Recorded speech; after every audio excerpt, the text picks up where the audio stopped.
급변하는 글로벌 반도체 지형 속에서 한때 아시아의 균형자와 종성받던 한국이 지금 전례 없는 생존 위기에 처해 있다. 서울 강남 일대에 가득했던 근거 없는 자신감은 반도체 수출 데이터의 폭락과 함께 흔적도 없이 사라졌다. 시간을 10년 전으로 돌려보면 당시 한국은 마치 신의 축복을 받은 청아와도 같았다. 왼손에는 미국의 군사 동맹과 해구산을 거머쥐고 오른손은 14억 인구의 거대 시장인 중국에 깊숙이 뿌리내린 채 막대한 수익을 올렸다. 당시 정계에서 재계에 이르는 한국의 엘리트 계층은 대체 불가능이라는 착각에 빠져 있었다. 한국이 보유한 메모리칩 기술과 디스플레이 패널 공정은 전 세계, 특히 중국이 절대로 벗어날 수 없는 전략적 자산이라고 믿었던 것이다. 이러한 자만심에 이끌려 삼성, SK하이닉스 등 재벌 기업들은 대대적인 서진 시신 운동을 시작했다. 중국 지방정부가 제공하는 저렴한 토지에 세제 혜택, 보조금을 보며 한국인들은 그것을 하늘에서 떨어진 떡이라 여겼을 뿐 사냥꾼이 정교하게 설계한 덫이라는 사실은 꿈에도 몰랐다. 한국 기업들은 최대 고객의 비위를 맞추기 위해 최첨단 공장을 중국으로 옮겼을 뿐만 아니라 핵심 엔지니어들을 상주시키며 현지 공급망의 자립을 하나하나 가르쳤다. 당시 서울의 술자리에서 정치적 리스크를 경고하는 목소리는 비즈니스를 모르는 소리라며 비웃음을 샀다. 경제와 정치는 완전히 분리될 수 있으며 중국은 한국의 기술 없이는 아무것도 못할 것이라는 낙관론이 지배적이었다. 그러나 이러한 천진함은 사드 사태가 터지자마자 처참하게 무너졌다. 온화했던 중국의 가면이 벗겨지자 경제적 목을 조르는 송곳니가 드러났다. 롯데그룹이 행정 규제로 인해 단 몇 달 만에 중국 사업이 마비된 것은 예고편에 불과했다. 이어진 관광 금지와 전방위적인 배척은 한국인들을 정신 차리게 하기에 충분했다. 하지만 안타깝게도 당시 한국 정부와 재벌들은 전형적인 스톡홀름 증후군에 빠져 이른바 삼불 약소구를 통해 군사 주권을 양보하며 용서를 구하려 했다. 약육강식의 국제 정치 판도에서 이러한 나약한 타협은 존중을 이끌어내기는커녕 오히려 한국은 중국 시장 없이는 살 수 없다. 더는 미천만 드러내는 꼴이 되었고 이는 더 큰 수치와 압박을 불러왔다. 2018년 미중 무역전쟁이 본격화되고 워싱턴이 글로벌 반도체 공급망에서 중국을 배제하기 위한 14동맹, 14국맹 14 결성을 요구했을 때 한국은 또다시 서툰 박쥐 외교를 선보였다.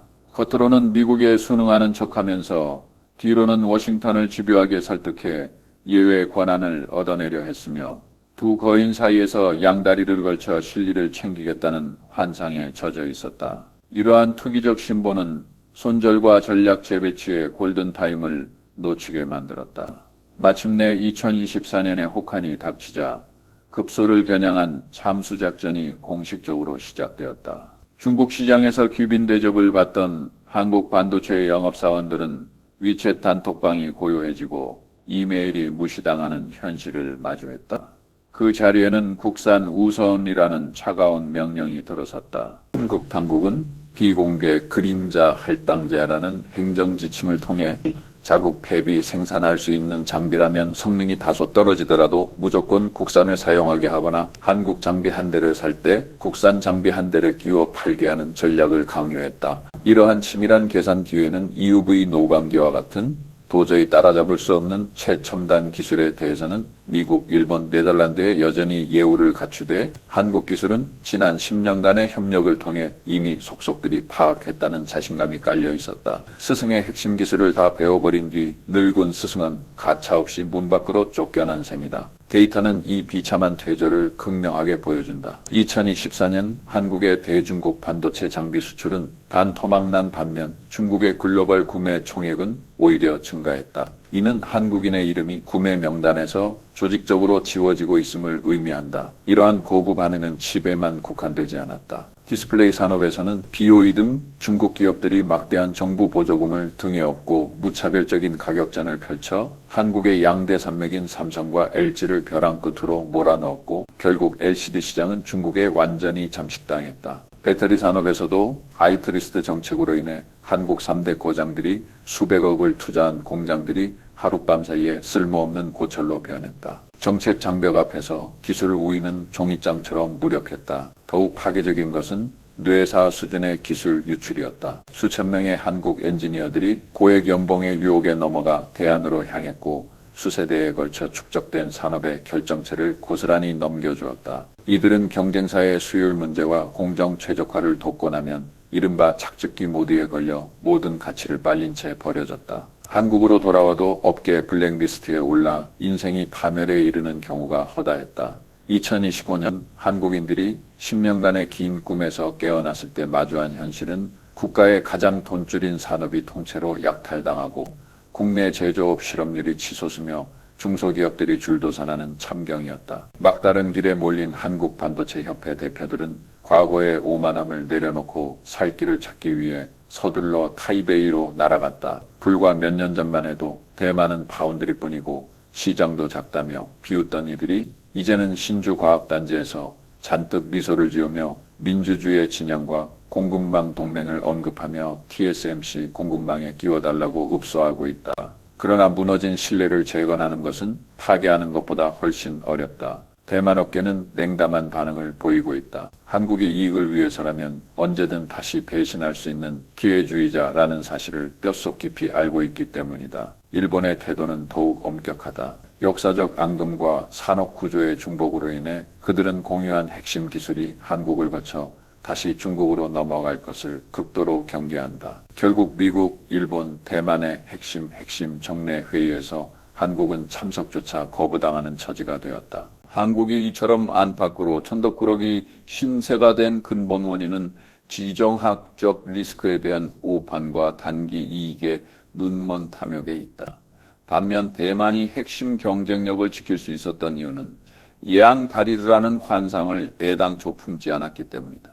대만에게 저 강력한 이웃은 단순한 무역 파트너가 아니라 생존을 위협하는 존재였으며 이러한 인식의 차이가 전략적 선택의 차이를 만들었다. TSMC의 창립자 장중호와 산업 리더들은 놀라운 전략적 뚝심으로 최첨단 공정을 반드시 본토에 남겨두어 대체 불가능한 실리콘 방패라를 구축했다. 핵심 기술에 대한 철저한 보호가 있었기에 미국은 자국의 안보를 위해서라도 모든 자원을 동원해 대만의 공급망을 지키려 한다. 반면 기술 미천을 다 드러낸 한국은 이제 있어도 그만, 없어도 그만인 선택지가 되어버렸다. 한국의 비극은 전 세계에 보내는 비싼 대가를 치른 지정학 공개 수업이다. 새로운 냉전 시대의 중간지대는 사라지고 있으며 뒤로 빠른 속도로 마주오는 두 대 대형 트럭 사이에서 탱고를 추려는 시도는 결국 처참한 파멸로 끝난다는 사실을 보여준다.